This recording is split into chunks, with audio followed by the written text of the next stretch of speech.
ఇప్పుడు ఏపీ రాజకీయాలన్నీ దేవాలయాలపై దాడుల ఘటన చుట్టూనే తిరుగుతున్నాయి. ఈ ఘటన నేపథ్యంలో అధికార వైసీపీని టార్గెట్ చేసేందుకు బీజేపీ, జనసేన కూటమి, టీడీపీ ప్రయత్నిస్తున్నాయి. అయితే ఈ ఘటన కారణంగా రాజకీయంగా తమకు ఎలాంటి నష్టం జరగకుండా ఉండేందుకు వైసీపీ కూడా చర్యలు మొదలుపెట్టింది. బీజేపీ కీలక నిర్ణయం తీసుకునేలా చేసిందనే వార్తలు వినిపిస్తున్నాయి.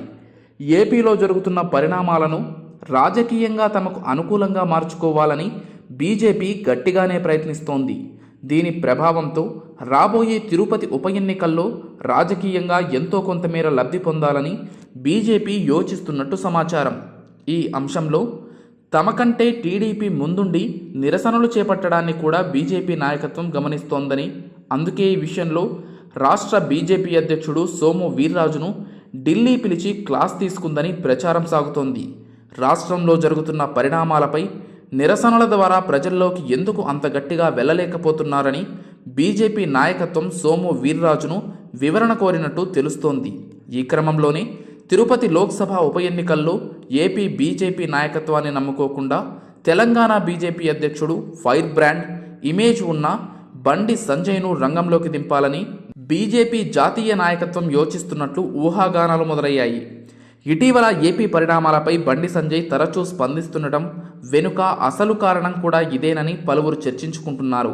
తెలంగాణలో తాను బీజేపీ అధ్యక్షుడు అయిన తర్వాత మంచి ఫలితాలు సాధించారు బండి సంజయ్. కేసీఆర్ సర్కారును విమర్శించడంలో దూసుకుపోతున్నారు. ఎన్నికల్లో మంచి ఫలితాలు కూడా సాధించారు.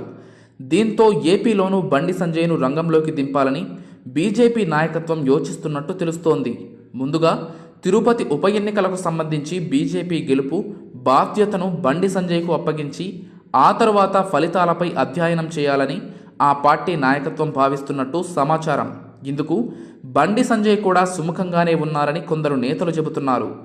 మరోవైపు ఏపీ బీజేపీలోని అనేక మంది నేతల నుంచి తనకు సహకారం లభించడం లేదని, ఈ కారణంగానే తాను ఆశించిన స్థాయిలో ఫలితాలు చూపించలేకపోతున్నానని సోము వీర్రాజు ఆవేదన వ్యక్తం చేసినట్టు వార్తలు వస్తున్నాయి.